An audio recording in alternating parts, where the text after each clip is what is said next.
أعوذ بالله من الشيطان الرجيم بسم الله الرحمن الرحيم السلام علیکم ورحمۃ اللہ وبرکاتہ۔ بسم اللہ الرحمن الرحیم۔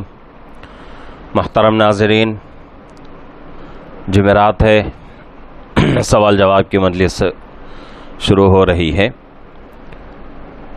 اس سے پہلے 25 مجلسیں مکمل ہو چکی ہیں۔ آج کی مجلس 26ویں مجلس ہے۔ کچھ مسائل آئے ہوئے ہیں، ان کا جواب دینا ہے۔ سب سے پہلے ایک ساتھی سوال کر رہے ہیں کہ مفتی صاحب، کیا مجبوری میں کھڑے ہو کر پیشاب کرنا جائز ہے یا نہیں ہے؟ تو اس کا جواب یہی دیا جائے گا، اور قرآن حدیث کی روشنی میں یہی جو ہے جواب ہمیں ملتا ہے کہ ایسی مجبوری جس میں کہ آدمی بیٹھ نہیں سکتا، جیسا کہ بہت زیادہ بیمار ہو چکا ہے، اور یا پھر جو ہے کسی کی جو ہے پیروں میں شکایت رہتی ہے اور پیر جو ہے مڑتے نہیں ہیں، یا پھر جو ہے کہیں ایسی جگہ جہاں بیٹھ کر پیشاب کرنا مناسب نہیں ہے، تو ایسی جگہ مجبوری میں اگر آدمی کھڑے ہو کر پیشاب کر لے تو کوئی مضائقہ نہیں ہے۔ مجبوری میں کھڑے ہو کر پیشاب کرنے کی شریعت میں گنجائش ہے۔ اسی طریقے سے ایک ساتھی جو ہے سوال کر رہے ہیں کہ مفتی صاحب، کوئی مستری اپنے نوکر کے ساتھ اچھا برتاؤ کرتا ہے اور خود بھی نمازوں کی پابندی کرتا ہے اور اپنے نوکر کو بھی نمازوں کی پابندی کراتا ہے، اچھے اخلاق والا ہے، لیکن اس کی کمزوری یہ ہے کہ مزدوری وقت پر نہیں دیتا، تو کیا حکم ہے؟ تو ایسے جو ہے ملتے جلتے یہی جو ہے سوال پیچھے تقریباً جو ہے 3-4 مرتبہ گزرا ہے۔ تو ایک ہے حقوق اللہ اور ایک ہے حقوق العباد۔ بندہ اگر اللہ کا حق ادا کر دے، بندوں کا حق ادا نہ کرے، گنہگار ہے۔ اسی طرح بندوں کا حق ادا کرے، اللہ کا حق ادا نہ کرے، تب بھی گنہگار ہے۔ لیکن ان دونوں میں بڑا گناہ حقوق العباد میں کوتاہی کا ہے۔ اب آدمی جو ہے نوکر رکھا ہوا ہے اپنی جو ہے کام کے لیے، اور اس کے لیے ضروری ہے کہ وہ آدمی کیا کرے، ہر حال میں اس کی مزدوری دے دے۔ مزدوری کے متعلق حدیث پاک میں بتایا گیا کہ مزدور کو اس کا پسینہ سوکھنے سے پہلے اس کی مزدوری دے دی جائے۔ اگر کوئی مستری مزدور رکھ کر اس کی مزدوری نہیں دیتا تو مستری جو ہے گنہگار ہوگا، چاہے وہ آدمی کتنا بھی بڑا اللہ کا بندہ، اللہ کا ولی کیوں نہ ہو۔ حقوق العباد بہت ہی ضروری ہے، اس میں کوتاہی اللہ معاف نہیں کرتے۔ اسی طریقے سے ایک ساتھی سوال کر رہے ہیں کہ مفتی صاحب، دنیا میں دوسروں کی غیبت کیے بغیر، دھوکہ کیے بغیر یا جھوٹ بولے بغیر زندگی کیسے گزاریں؟ میرے اندازے سے جو ہے یہ کوئی مسئلہ ہی نہیں ہے کہ دنیا کی زندگی جو ہے غیبت، جھوٹ، دھوکہ، ان چیزوں کے سہارے ہی گزرتی ہے۔ یہ بہت بڑا دھوکہ ہے ہمارا۔ جھوٹ بولے بغیر، دھوکہ دیے بغیر، غیبت کیے بغیر، کسی کی برائی کیے بغیر آرام سے سکون سے زندگی گزر سکتی ہے۔ اس غلط خیال کو اپنے دماغ سے نکالنے کی ضرورت ہے۔ ایسا نہیں ہو سکتا کہ اس دنیا میں جو ہے ہم کسی کی غیبت کیے بغیر زندگی نہیں گزار سکتے، جھوٹ بولے بغیر زندگی گزارنا مشکل، دھوکہ دیے بغیر زندگی گزارنا مشکل۔ یہ سب جو ہے ہمارے خیالات ہیں، ایسا نہیں ہو سکتا۔ تو اس لیے جہاں تک ہو سکے کوشش یہی کرنا ہے کہ جھوٹ سے، غیبت سے، دھوکے سے، برائی سے بچ کر زندگی گزارے، کوشش کرے۔ جب آدمی کوشش کرے گا تو انشاءاللہ اللہ کی مدد شامل حال ہوگی، اللہ مدد کریں گے۔ اسی طریقے سے ایک ساتھی سوال کر رہے ہیں کہ مفتی صاحب، کیا کپڑے بدلنے سے وضو ٹوٹے گا؟ یعنی کہ کوئی آدمی جو ہے کپڑوں پر ہے، وضو کر لیا، اب وضو کر کے اب دوسرے کپڑے بدل لیا، تو اس سے آدمی کا وضو ٹوٹے گا یا نہیں؟ تو ساتھی جو ہے سوال کر رہے ہیں۔ اب یہاں جو ہے نواقض وضو یعنی وہ چیزیں جن سے وضو ٹوٹ جاتا ہے، ان چیزوں کو اگر دیکھا جائے تو اس میں یہ چیز نہیں ہے۔ کپڑے بدلنے سے ہمارا وضو نہیں ٹوٹتا، اس لیے کہ وضو کا کوئی کنیکشن جو ہے کپڑوں سے نہیں ہے۔ ہاں، ہوا خارج ہو گئی، پیشاب کر لیا، پاخانہ کر لیا، بدن کے کسی حصے سے خون یا پیپ نکل کر بہہ گئے، الٹی ہو گئی، یہ جو ہے جنون یعنی کہ پاگل پن سوار ہو گیا، یہ تمام چیزیں جو ہے نواقض وضو میں ہیں، یہ چیزیں جو ہے وضو کو توڑنے والی ہیں۔ لیکن کپڑا بدلنے سے وضو ہمارا نہیں ٹوٹتا، اس سے جو ہے بے فکر رہیں۔ اسی طریقے سے ایک ساتھی سوال کر رہے ہیں کہ مفتی صاحب 11ویں شریف کا کھانا کیسا ہے اور کھلانا کیسا ہے؟ تو 11ویں شریف جو ہے ایک دین کے اندر سمجھو کہ ایک جو ہے ایجاد ہے اور ایک قسم کی جو ہے بدعت ہے۔ گناہ کرنا بھی گناہ ہے، گناہ میں مدد کرنا بھی گناہ ہے۔ تو اس حساب سے 11ویں شریف کا کھانا کھلانا اور کھانا دونوں بھی جو ہے ہمیں جو ہے گناہ تک پہنچانے والی چیزیں ہیں۔ اگر کسی جو ہے آدمی کو کھانا کھلا کر اس کا ثواب جو ہے اکابر کو پہنچانا ہے، اصال ثواب کی نیت سے کرنا ہے، تو پھر مخصوص دنوں میں کیوں کیا جائے؟ ربیع الاول میں یا پھر جو ہے ربیع الثانی میں ہی کیوں کیا جائے؟ کچھ لوگ جو ہے رجب کے مہینے میں کرتے ہیں، مخصوص دن اس کے لیے کیوں متعین؟ کبھی بھی ہم کر سکتے ہیں۔ شوال کا مہینہ آیا، چلو بھائی ارادہ پیدا ہو گیا غریبوں کو کھانا کھلا کر اس کا ثواب جو ہے فلانے بزرگ کو پہنچا دیں گے، کام ختم، ایسا ہو جائے گا۔ لیکن مخصوص دنوں میں یہ سمجھ کر کے بھی یہ ضروری ہے، اس طرح اگر کوئی یہ کرتا ہے تو یہ چیز بدعت ہے، گناہ ہوگا اس پر، اور جو لوگ کھانا کھاتے ہیں وہ لوگ بھی گنہگار ہو جائیں گے۔ تو اس لیے مخصوص دنوں میں اس کا اہتمام نہ کریں، دوسرے دنوں میں کھانا کھلا سکتے ہیں، لیکن کھانا کس کو کھلائیں یہ بہت ہی ضروری ہے۔ غریب کو کھانا کھلانا ہے، مالدار کو نہیں۔ ایسے آدمی کو کھانا کھلائیں جو کھانے کا محتاج ہو، جب اس کا پیٹ بھر جائے گا تو آدمی دعا دے گا، تو اس لیے ضروری ہے کھانا جو ہے غریب کو کھلائیں۔ اسی طریقے سے ایک ساتھی جو ہے سوال کر رہے ہیں کہ مفتی صاحب ربیع الثانی میں بہت سارے لوگ جو ہیں فاتحہ کرتے ہیں گھروں کے اندر، تو اس کا کیا حکم ہے؟ تو یہ بھی جو ہے غلط ہے، یہ چیز بھی شریعت میں ایجاد کردہ ہے، لوگ ضروری سمجھ رہے ہیں۔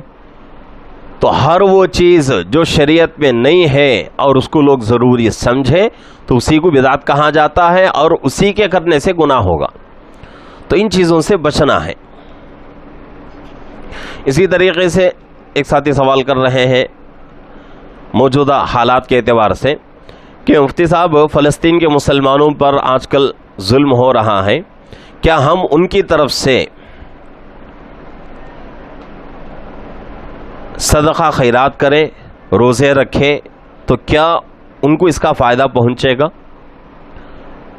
تو اس کا جواب یہی ہے کہ بھائی ضرور پہنچے گا، اس لیے کہ ان کے طرف سے ہم لوگ جو ہے یہ عمل کر رہے ہیں۔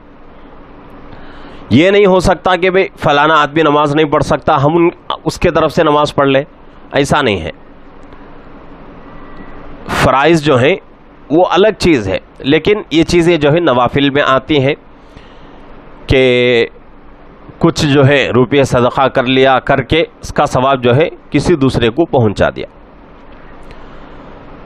تو یہ جو ہے گنجائش ہے اس کی شریعت کے اندر، کر سکتے ہیں۔ اور اس وقت جو ہے اہم مسئلہ ہے، ہر حال میں کرنا ہی کرنا ہے، یہاں تک کہ اللہ کے نبی پاک صلی اللہ علیہ وسلم حدیث پاک میں ارشاد فرماتے ہیں مسجد اقصیٰ کی فضیلت کے اوپر کہ جس کا خلاصہ مفہوم یہ ہے کہ مسجد اقصیٰ کی مدد کیا کرو، وہاں پہنچ کر نمازیں پڑھا کرو، اگر یہ نہیں ہو سکتا تو کم سے کم تیل کا ہدیہ مسجد اقصیٰ کو پہنچایا کرو، جس کے ذریعے سے وہاں کے چراغ روشن ہو جائیں۔ تو یہ جو ہے حکم دیا گیا ہے حدیث میں، چاہے تو خود چل کے جو ہے وہاں عبادت کرو، چاہے وہاں عبادت کرنے والوں کی اس طریقے سے مدد کرو۔ اب وہاں کے مسلمانوں کے اوپر ظلم ہو رہا ہے، صرف وہاں کے نہیں، دنیا کے کہیں بھی کسی بھی مسلمان کے اوپر ظلم ہو جائے تو اس کے خلاف ہم آواز بن سکتے ہیں، اس کی مدد کر سکتے ہیں، اور وہ مدد جو ہے معاشی اعتبار سے بھی کر سکتے ہیں، اور خیرات کر کے، صدقہ وغیرہ کر کے، کچھ روزے وغیرہ رکھ کر ان کے حق میں مدد کی دعائیں ہم کر سکتے ہیں اللہ رب العزت سے۔ تو یہ آج کل جو ہے ہمارے لیے بہت بڑی ذمہ داری ہے، ہم لوگوں کو اس طریقے سے جو ہے فلسطین اور غزہ کے مسلمانوں کے لیے مدد کا معاملہ کرنا ہے، اللہ سے خصوصاً جو ہے دعائیں کرتے رہنا ہے۔ اس کے ساتھ ساتھ ایک ساتھی جو ہے سوال کر رہے ہیں کہ مفتی صاحب، ایک ملک کا سامان دوسرے ملک میں لے جا کر بیچنا کیسا ہے، جبکہ جو سامان دوسرے ملک سے لایا جا رہا ہے وہ سامان چوری کا نہیں ہے، دھوکہ دے کر نہیں کمایا گیا، بلکہ محنت مزدوری کر کے مکمل اس کی قیمت ادا کر کے اس سامان کو دوسرے ملک میں لے جا کر فروخت کر رہا ہے، تو شریعت اس میں کیا حکم دیتی ہے؟ تو اس کی جو ہے کوئی جو ہے اس میں جو ہے کوئی مذائقے والی بات نہیں ہے کہ ایک ملک کی جو ہے چیز دوسرے ملک میں لا کر ہم بیچ سکتے ہیں، کوئی جو ہے اس میں مذائقے والی بات نہیں ہے۔ اگر اس کو فرض کر لیا جائے کہ بھئی ایک ملک کی چیز دوسرے ملک میں بیچنا اور لے جانا، یہ جو ہے اس کی گنجائش نہیں ہے، تو آج کل یہاں کی چیز وہاں، وہاں کی چیز یہاں جو سپلائی ہو رہی ہے، امپورٹ اور ایکسپورٹ کا جو کام ہو رہا ہے، یہ پورا کام جو ہے بیکار ہو جائے گا۔ تو شریعت میں جو ہے ان چیزوں کی گنجائش ہے، ہم جو ہے ایک ملک کا سامان دوسرے ملک میں لے جا کر ہم بیچ سکتے ہیں، لیکن کچھ جو ہے ملکی قوانین ہوتے ہیں، جیسا کہ کوئی آدمی جو ہے سعودیہ سے اور دوسرے ممالک سے جو ہے سونا وغیرہ لا کر یہاں بیچنا چاہے تو اس کو جو ہے حکومتی اعتبار سے اس کو اجازت نہیں دی جاتی۔ اجازت کب ملتی ہے؟ اس کے لیے کچھ قوانین ہیں، وہ قوانین اگر وہ آدمی پاس کر لیتا ہے، وہ رولز اگر فالو ہوتا ہے، تو اس کو جو ہے ملک کے اعتبار سے وہاں کا سونا یہاں لا کر بیچنے کی گنجائش۔ لیکن شریعت میں ایسا کوئی مسئلہ نہیں ہے، اس لیے کہ وہاں مکمل پیسے ادا کر کے وہ چیز یہاں لا کر بیچ رہا ہے، تو شریعت اس میں جو ہے کوئی پابندی نہیں لگاتی، شریعت میں یہ جو ہے جائز ہے۔ اسی طریقے سے ایک ساتھی سوال کر رہے ہیں کہ مفتی صاحب، یہودی قوم کب سے شروع ہوئی ہے؟ تو میں آپ سے درخواست کروں گا کہ میرا جو ہے یوٹیوب کے اندر بیان موجود ہے 2 جمعوں کا، اس کی لنک بھی جو ہے آپ کی اسکرین پر دی جائے گی۔ آپ جو ہے ان 2 جمعوں کے بیانات کو سنیں، انشاءاللہ آپ کو جو ہے بہت بڑی جو ہے تاریخ کا علم ہو جائے گا۔ مختصر طور پر اس کا جواب دے دیتا ہوں کہ حضرت ابراہیم علیہ السلام کے 2 فرزند تھے، ایک حضرت اسماعیل علیہ السلام اور ایک حضرت اسحاق علیہ السلام۔ اسحاق علیہ السلام ایک طرف نبی اور اسی طریقے سے دوسرے طرف حضرت اسماعیل علیہ السلام بھی نبی، لیکن ان دونوں میں حضرت اسحاق علیہ السلام کو لیں گے تو ہمیں جو ہے یہودی قوم کی تاریخ مل جائے گی۔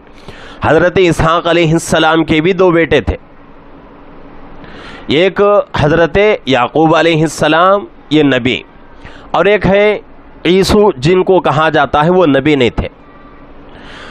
تو حضرت ابراہیم علیہ السلام کے دو بیٹے حضرت اسماعیل علیہ السلام اور حضرت اسحاق علیہ السلام.